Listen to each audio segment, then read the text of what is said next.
Praise the lord. యేసుక్రీస్తు ప్రభు పేరట అందరికీ మనస్పూర్వకంగా వందనములు తెలియజేస్తున్నాను. ఈరోజు దేవుని యొక్క వాగ్దానము ఇర్మియా గ్రంథము 31వ అధ్యాయము 13వ వచనం. వారి దుఃఖమునకు ప్రతిగా సంతోషమిచ్చి వారిని ఆదరించెదను, విచారము కొట్టివేసి నేను వారికి ఆనందము కలుగజేతును. ఈ రోజుకై ఏర్పాటు చేయబడిన దేవుని యొక్క వాగ్దానము ధ్యానించుకుందుము. సహోదరి సహోదరులారా, దేవుడు మీ యొక్క దుఃఖాన్ని తీసివేసి సంతోషం అనుగ్రహించి ఆనందాన్ని కలుగజేస్తాను అంటున్నాడు. ఈ యొక్క వాగ్దానాన్ని బట్టి మనం ప్రార్థించినట్లయితే దేవుని యొక్క అద్భుత కార్యాన్ని చూస్తాం. అంత మాత్రమే కాకుండా దేవుడు ఆశీర్వదిస్తాడు. ఫిలిప్పీలకు 4:4 చూసినట్లయితే, ప్రభువులో ఎప్పుడూ ఆనందిస్తూ ఉండండి, మరలా చెబుతున్నాను ఎప్పుడు ఆనందిస్తూ ఉండండి అని వ్రాయబడి ఉన్నది. సహోదరి సహోదరులారా, ప్రకటన గ్రంథం చూసినట్లయితే 21వ అధ్యాయము 4వ వచనంలో, ఆయన వారి కన్నుల ప్రతి బాష్ప బిందువును తుడిచివేను, మరణము ఇక ఉండదు, దుఃఖమైనను ఏడుపైనను వేదన అయినను ఇక ఉండదు, మరెన్నడూను ఉండకుండా మరణమును ఆయన మింగివేయును. ప్రభువైన యెహోవా ప్రతి వాని ముఖము మీద బాష్ప బిందువులను తుడిచివేయును, భూమి మీద నుండి తన జనుల నిందను తీసివేయును. ఇలాగున జరుగునని యెహోవా సెలవిచ్చుచున్నాడు.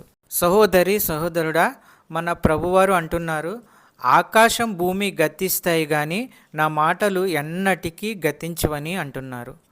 లోకము దాని ఆశయు గతించిపోవుచున్నవి కానీ దేవుని చిత్తము జరిగించేవాడు నిరంతరము నిలుచును. సహోదరి సహోదరుడా, దేవుడు ఆయన యందు విశ్వసించిన వారిని విడిచిపెట్టే దేవుడు కాదు. వారి యొక్క దుఃఖాన్ని కష్టాన్ని ఆయన ఎప్పుడు చూచి రక్షించే దేవుడు. ఆయన వారి యొక్క దుఃఖాన్ని సంతోషంగా మారుస్తాడు. అంత మాత్రమే కాకుండా వారిని ఆదరిస్తాడు, విచారము కొట్టివేసి వారికి ఆనందాన్ని కలుగజేస్తాడు, నిత్య సంతోషము కలుగజేస్తాడు, దీవిస్తాడు కూడా. చెప్పబడిన వాక్యము దేవుడు మీ యొక్క జీవితాల్లో దీవించి ఆశీర్వదించునుగాక. వాక్యమును బట్టి ప్రార్థించుకుందుము. పరిశుద్ధుడు పరిశుద్ధుడు అని వేలాది దూతల చేత కొనియాడబడుచున్న దేవా, ప్రేమాస్వరూపి, నీకు వేలాది స్తోత్రాలు వందనములు తెలియజేస్తున్నాము. మా యొక్క దుఃఖాన్ని సంతోషంగా మారుస్తానన్న దేవా, నీకు వేలాది స్తోత్రములు వందనములు. మీ యొక్క వాగ్దానాల ద్వారా మాతో ప్రతిరోజు మాట్లాడుచున్న అమూల్యమైన మాటలను బట్టి, ఆదరణ మాటలను బట్టి వందనములు తెలియజేస్తున్నాము. ఎందరైతే బిడ్డలు ఏ సమస్యల్లో ఉన్నారో, ఇరుకుల్లో ఉన్నారో, ఇబ్బందుల్లో ఉన్నారో, మీరే వారి సమస్యల నుండి విడుదల దయచేయండి. వారి యొక్క ప్రతి అవసరతను తీర్చండి. నీ కృపచేత ప్రతి ఒక్కరిని ఆశీర్వదించండి. నమ్ముతుండగా, విశ్వసిస్తుండగా అద్భుత కార్యాలు, ఆశ్చర్య కార్యాలు చేయండి. ఆర్థిక సమస్యల నుంచి విడుదల దయచేయండి. చిన్న బిడ్డల గురించి ప్రార్థించుచున్నాము. వారు స్కూల్కి వెళ్తున్నప్పుడు, వస్తున్నప్పుడు తండ్రి మీ దయాహస్తములతో వారిని కాపాడండి. మంచి క్రమశిక్షణ, చదువు, ఆరోగ్యము వారికి అనుగ్రహించండి. కాలేజీకి వెళ్ళే బిడ్డల గురించి ప్రార్థించుచున్నాము. మంచి క్రమశిక్షణ, చదువు, ఆరోగ్యము వారికి అనుగ్రహించండి. జాబు ప్రయత్నంలో ఉన్న వారి గురించి ప్రార్థించుచున్నాము. మంచి ఉద్యోగము వారికి అనుగ్రహించండి. సంతానము లేని వారి గురించి ప్రార్థించుచున్నాము. ఆ కుటుంబంలో బిడ్డలను అనుగ్రహించండి, సంతానము అనుగ్రహించండి. అద్భుత కార్యాలు, ఆశ్చర్య కార్యాలు చేయండి. అనారోగ్యంతో ఉన్న వారి గురించి ప్రార్థించుచున్నాము.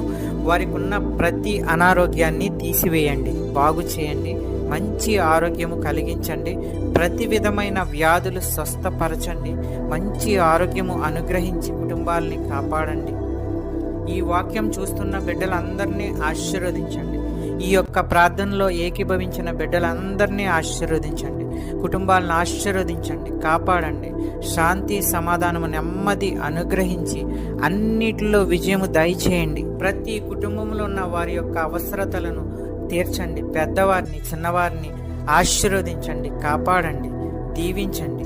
మా ప్రార్థన విన్నందుకు వేలాది స్తోత్రాలు చెల్లించుకుంటున్నాము తండ్రి. యేసుక్రీస్తు ప్రభు పేరట అడుగుచున్నాను తండ్రి. ఆమెన్.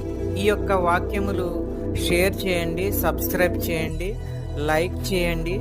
దేవుని సేవలో పాలిభాగస్తులు అవ్వండి.